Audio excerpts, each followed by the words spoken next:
భద్రాద్రి కొత్తగూడెం జిల్లా అశ్వారావుపేట మండలం ప్రధాన రింగు సెంటర్ వద్ద R&B వ్యవస్థ తీయాల్సిన కంటే ఎక్కువ మోతాదులో విస్తీర్ణం చేశారంటూ మా షాపులు కూల్చివేయడంతో మాకు జీవనాధారం లేకుండా పోయిందని గ్రామమంతా 50 అడుగుల డ్రైనేజీ ఏర్పాటు చేసి రింగు సెంటర్ వద్ద మసీద్ సెంటర్లో 65 అడుగులు విస్తరణ చేపట్టే క్రమంలో పూర్వకాలం నుంచి జీవనాధారంగా ఉన్న షాపులు పూర్తిగా తొలగించారంటూ బాధితులు వాపోతున్నారు. సంబంధిత అధికారులు చొరవ తీసుకొని న్యాయం చేయాలని బాధితులు కోరుతున్నారు.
కొంతకాలం నుంచి మన అశ్వారావుపేటలో డ్రైనేజ్ వర్క్ నడుస్తూ ఉంది. ఊరు మొత్తం వచ్చేసి 50 అడుగులు పెట్టారు. రింగులో నుంచి కొద్దిగా వెసులుబాటు ఇచ్చారు, కొద్దిగా ఎక్కువ కావాలని.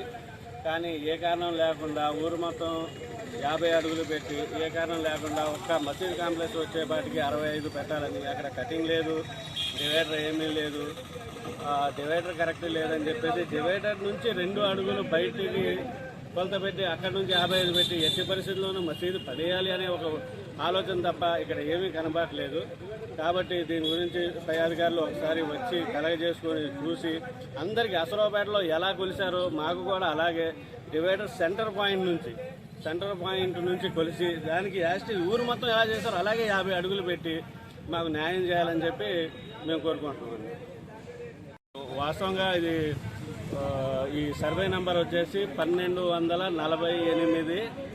ఇది పక్క రిజిస్ట్రేషన్ ల్యాండ్ అండి. ఏదైతే మన మసీదు ఉందో ఈ మా తాతల ముత్తాతల కాలం నుంచి 1248 సర్వే నెంబర్లో దగ్గర 1800 గజాలు ఆ రోజు మసీదుకి మా పాతోళ్ళు మా తాతల ముత్తాతలు ఇవ్వడం జరిగింది. ఈ ల్యాండ్ గవర్నమెంట్ ల్యాండ్ కాదండి, పక్క రిజిస్ట్రేషన్ ల్యాండ్. దీనికి మేమేం చేసామంటే మసీదు యొక్క ఏదైతే మనం వాళ్ళ గురువులకి జీతాలు మెయింటెనెన్స్ నిమిత్తం మసీదుని కుదించుకొని ఎదరా కొద్దిగా ప్లేస్ వదిలి మేము షాపులు కట్టుకోవడం జరిగింది. కానీ కొంతమంది వాళ్ళ ప్రత్యేకించి వీళ్ళకి షాపులు ఉంటాకి వీల్లేదు అనే విధంగా ప్రవర్తించి మన సెంట్రల్ డివైడర్ ఏమీ సంబంధం లేకుండా దాని నుంచి దూరంగా నుంచి కొలత పెట్టి 55 పెట్టాలి, 65 పెట్టాలి, వీళ్ళకి ఎలాగైనా షాపులు లేకుండా చేయాలి అనే ఒక ఆలోచనతో ఉన్నారు. కానీ వాళ్ళు ఒకటి గుర్తుపెట్టుకోవాలి, ఒకళ్ళ మీద కాదు, ఇది దగ్గర ఈ షాపుల మీద 30 కుటుంబాలు బతుకుతున్నాయి. వీళ్ళ జీవనాధారం లేదు, షాపులు మొత్తం కూల్చేశారు. ఇది సరైన పద్ధతి కాదు. అందరికీ ఊర్లో ఎలా చేశారో అలాగే మాకు కూడా 50 అడుగులు పెట్టి తీసుకోమని చెప్పి మేము విజ్ఞప్తి చేస్తున్నాం. డ్రైనేజీ కోసం అని చెప్పి ఇక్కడ మసీద్ కాంప్లెక్స్ మొత్తం బదులు కొడుతున్నారండి. ఇక్కడ అందరూ చేతి పని చేసి బతికేవాళ్ళు.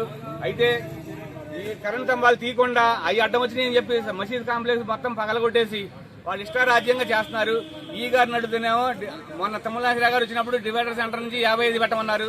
కానీ ఇప్పుడు డివైడర్ బయట నుంచి 55 పెట్టి కొలిసి కరెంట్ స్తంభాలు అడ్డం వచ్చినాయి అని చెప్పి కరెంట్ స్తంభాలకి తీయకుండా కరెంట్ స్తంభాలు డ్రైనేజీకి అడ్డం వచ్చినాయి అని చెప్పి కరెంట్ స్తంభాలు యువతలా పెట్టి షాపులన్నీ పగలగొట్టేస్తున్నారు. దయచేసి మాకు ఏ నాయకులు కూడా సహకరించట్లేదు. ఎలక్షన్ అప్పుడు వస్తున్నారు, మీకెందుకు మేమున్నాం అంటున్నారు. కానీ ఇటువంటిప్పుడు ఎవరు కూడా తిరిగి చూడట్లేదు.